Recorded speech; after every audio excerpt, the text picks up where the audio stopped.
everyone, I am Sneha Agrawal and in this video I will discuss why linked list is better than arrays. We will discuss all the differences below this major headings. First है memory wastage. Memory wastage linked list के case में less है as compared to arrays. Why? Because linked list create करते समय हमें उसकी size specify नहीं करनी होती. हमें अगर लिंक लिस्ट को हमारे रन टाइम पर लग रहा है कि बढ़ाना है, ग्रो करना है, तो हम उसमें नोट्स को इंसर्ट कर सकते हैं और श्रिंक करना है तो नोट्स को डिलीट कर सकते हैं. वही एरेज क्रिएट करते समय हमें उसकी साइज़ को स्पेसिफाई करना पड़ता है, तो उसमें मेमोरी ब्लॉक का वेस्टेज होता है. वो ऐसे कि जैसे अगर मैं एक प्रोग्रामर हूँ और मैं एक एप्लीकेशन डिज़ाइन कर रही हूँ जिसमें मुझे यूज़र से इनपुट लेना है और उसे एरे में स्टोर करना है, और मैंने अपने अंदाजे से 100 इंडेक्सेस का एक एरे बना लिया कि यूज़र मेरे 100 इनपुट्स लेगा. अब मेरे यूज़र ने केवल 20 ही इनपुट्स लिए और तो बचे हुए 80 इनपुट्स मतलब 80 इंडेक्सेस की जगह मेमोरी जो है वो वेस्ट हो गई. सिर्फ 20% मेमोरी का यूज़ हुआ और बाकी 80% मेमोरी जो है वो वेस्ट हो गई. तो इन दिस केस में मेरी मेमोरी वेस्टेज बहुत ज़्यादा रहता है. और लिंक लिस्ट में हम हमारे हिसाब से डिलीशन एंड इंसर्शन हमारे हिसाब से ग्रो और श्रिंक कर सकते हैं. अब नेक्स्ट पॉइंट है इंसर्शन और डिलीशन. इस केस में भी link list is better than arrays. Why? Because insertion और डिलीशन के केस में लिंक लिस्ट में केवल हमें नोट्स को इनिशियलाइज करना है और पॉइंटर्स को अकॉर्डिंगली अपडेट करना है, तो ये और ईजी रहता है. और एरेज के केस में ये टाइम कंज्यूमिंग हो जाता है. वाई?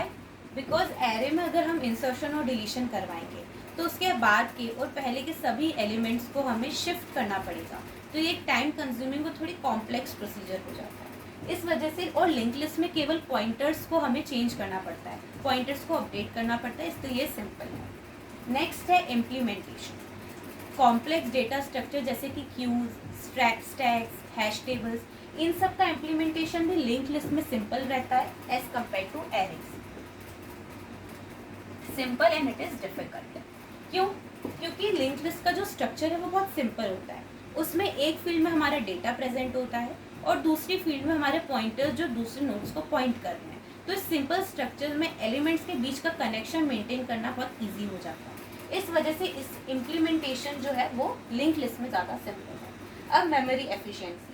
लिंक लिस्ट के केस में केवल ऐसे नोड जिसके अंदर एलिमेंट्स प्रेजेंट है और पॉइंटर्स जो पॉइंट कर रहे हैं उनमें ही मेमोरी का यूज़ हो रहा है, तो इस वजह से मेमोरी एफिशिएंटली हम जितनी ज़रूरत है उतनी ही मेमोरी का यूज़ कर रहे हैं.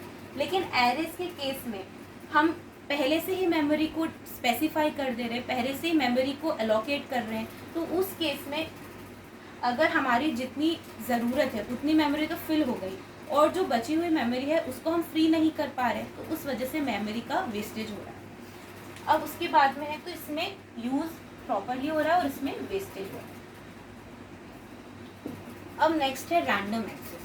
लिंक लिस्ट में मेमोरी जो है वो रैंडमली एलोकेट रहती है और एरेज के केस में कंटिग्यूअस एलोकेशन है, तो हम रैंडमली एक्सेस करना लिंक लिस्ट के केस में इजी होता है और एरेज के केस में ये डिफ़िकल्ट होता है. बिकॉज यहाँ नॉन कंटिग्यूअस है और यहाँ पे कंटिग्यूअस मेमोरी अलॉकेट. यहाँ पे डायनेमिक रीसाइजिंग के कारण मेमोरी का बहुत बड़ा पॉइंट है कि मेमोरी यूज़ हो रही है प्रॉपरली, इसका वेस्टेज भी नहीं हो रहा है और एफिशिएंटली यूज़ हो रहा है. और यहाँ पे डायनेमिक नहीं स्टैटिक मेमोरी एलोकेशन है, उस वजह से यहाँ पे मेमोरी का वेस्टेज भी ज़्यादा है और मेमोरी का इनएफिशिएंट यूज़ भी है. Thank you.